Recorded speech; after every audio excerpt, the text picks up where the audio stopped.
Halo semuanya, kembali lagi bersama aku Risala Magadina Leles, NIM 20250140007 dari kelas A. Di sini aku mau ngelanjutin materi tentang troubleshooting. Nah, troubleshooting adalah proses memecahkan masalah komputer secara teratur, logis, dan bertahap. Seorang teknisi harus mampu menghilangkan kemungkinan penyebab satu persatu sampai ditemukan akar masalahnya. Sebelum memperbaiki komputer apapun, teknisi wajib memastikan bahwa data pelanggan aman. Hal ini penting karena proses seperti menginstal ulang sistem operasi, mengganti hard drive, atau melakukan reset BIOS dapat mengakibatkan hilangnya data. Jika pelanggan tidak memiliki backup, teknisi harus memberi tahu resikonya dan meminta persetujuan sebelum melanjutkan. Langkah pertama adalah mengumpulkan informasi sebanyak mungkin. Teknisi harus berbicara dengan pelanggan dengan sopan, menghindari istilah teknis yang membingungkan, dan tidak menyalahkan pelanggan. Informasi yang dikumpulkan mencakup identitas pelanggan seperti nama, kontak, dan informasi penting lainnya. Konfigurasi komputer, tipe perangkat, model, sistem operasi jaringan, dan koneksi yang digunakan. Deskripsi masalah yaitu misalnya kapan mulai terjadi, kondisi apa yang memicu masalah, atau apakah ada perubahan sebelum kerusakan muncul. Teknisi perlu menggunakan pertanyaan terbuka untuk mendapatkan gambaran umum dan pertanyaan tertutup untuk memastikan detail tertentu. Selain itu, teknisi harus memeriksa indikator teknis seperti pesan error, bunyi beep saat post, lampu indikator, dan hasil booting. Semua data ini harus didokumentasikan dengan baik karena seringkali detail kecil membantu menemukan solusi. Beberapa alat seperti yang digunakan teknisi saat identifikasi masalah yaitu yang pertama event viewer. Nah, event viewer menampilkan daftar kesalahan pada sistem, aplikasi maupun keamanan. Di dalamnya terdapat jenis error, waktu kejadian, sumber error, serta ID event. Walaupun informasinya lengkap, teknisi biasanya tetap perlu mencari referensi tambahan untuk memahami arti error tersebut. Yang kedua yaitu Device Manager, menampilkan semua perangkat yang terpasang di komputer. Indikator penting antara lain yaitu yang pertama segitiga kuning, yaitu perangkat yang bermasalah. X atau merah, perangkat dinonaktifkan atau tidak ditemukan. Tanda tanya yaitu berarti driver tidak diketahui, dan untuk tanda panah perangkat sengaja dinonaktifkan. Lalu dilanjut dengan Task Manager, digunakan untuk melihat aplikasi yang berjalan, menutup program yang tidak merespon, memantau CPU dan RAM, serta melihat proses jaringan. Tools ini membantu teknisi memahami kondisi sistem dan mempersempit kemungkinan penyebab. Nah, dilanjut, setelah memahami masalah, teknisi menyusun teori tentang penyebab yang paling mungkin. Setelah memahami masalah, dilanjut dengan teknisi menyusun teori tentang penyebab yang paling mungkin, yaitu mulailah dari penyebab paling sederhana seperti komputer tidak tersambung listrik, kabel longgar, tombol power surge protector mati, ada flash disk yang membuat sistem tidak bisa boot.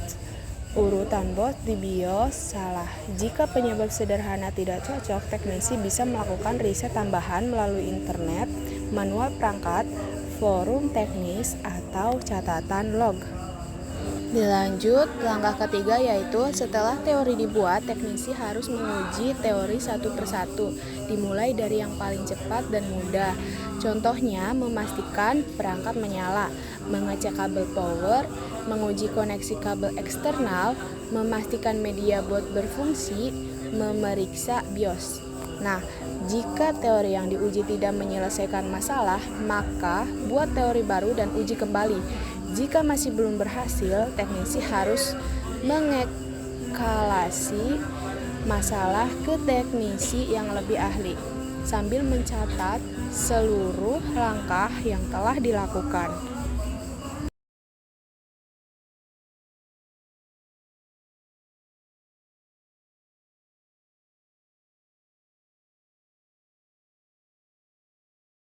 Lanjut, langkah keempat yaitu setelah penyebab pasti ditemukan, teknisi menyusun rencana perbaikan. Perencanaan harus mengikuti kebijakan perusahaan dan dilakukan secara bertahap. 1. Mulai dari solusi cepat yang aman. 2. Jika tidak berhasil, lakukan analisis lebih dalam. 3. Riset melalui internet, helpdesk, manual hardware, atau forum teknisi. Nah, yang keempat, pecah masalah besar menjadi bagian-bagian kecil. Dan yang terakhir, terapkan satu solusi pada satu waktu dan uji hasilnya. Ingat, pastikan setiap perubahan bisa dibatalkan jika ternyata salah arah. Dilanjut, langkah kelima. Setelah perbaikan dilakukan, teknisi harus memastikan sistem benar-benar kembali normal. Caranya yaitu dengan reboot komputer, uji aplikasi utama, cek koneksi internet, coba mencetak dokumen, dan yang terakhir pastikan tidak ada pesan error yang tersisa. Jika pelanggan hadir, ajak mereka menguji perangkat untuk memastikan semuanya sesuai kebutuhan.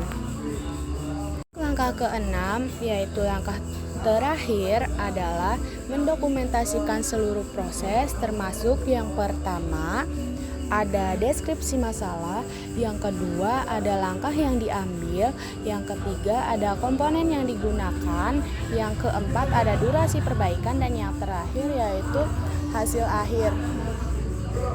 Dokumentasi ini penting untuk mempermudahkan perbaikan di masa depan dan menjadi bukti pekerjaan kepada pelanggan. Berikut adalah beberapa masalah umum dan solusinya. Yang pertama yaitu power supply. Masalahnya yaitu komputer tidak menyala atau mati sendiri. Gimana sih solusinya? Nah, solusinya yaitu yang pertama, cek kabel, tes PSU, pastikan watt mencukupi, atau ganti PSU. Yang kedua, CPU dan memori. Masalahnya yaitu overheat, freeze, atau blue screen. Solusinya yaitu bersihkan heatsink, ganti thermal paste, pasang ulang RAM, tes dengan memtest. Nah, lalu ada display atau monitor. Masalahnya no sinyal, layar hitam, atau warna aneh. Solusi, cek kabel VGA atau HDMI, atau ganti port, atau update driver GPU dan coba monitor lain. Lalu ada storage device. Nah, masalahnya yaitu hard disk lambat, tidak terbaca, gagal boot. Solusi, cek kabel SATA, gunakan disk management, jalankan diagnostik, atau ganti hard disk.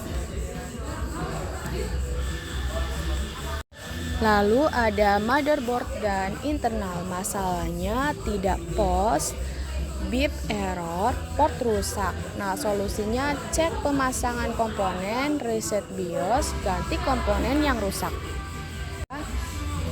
Penjelasan dan langkah troubleshooting secara runtut, mulai dari identifikasi masalah hingga dokumentasi teknis, dapat menangani berbagai masalah komputer secara efektif dan profesional. Semakin sering Anda melakukan troubleshooting, semakin cepat Anda mengenali pola masalah dan menemukan solusi yang tepat. Itu dia video dari saya. Terima kasih dan semoga bermanfaat. See you.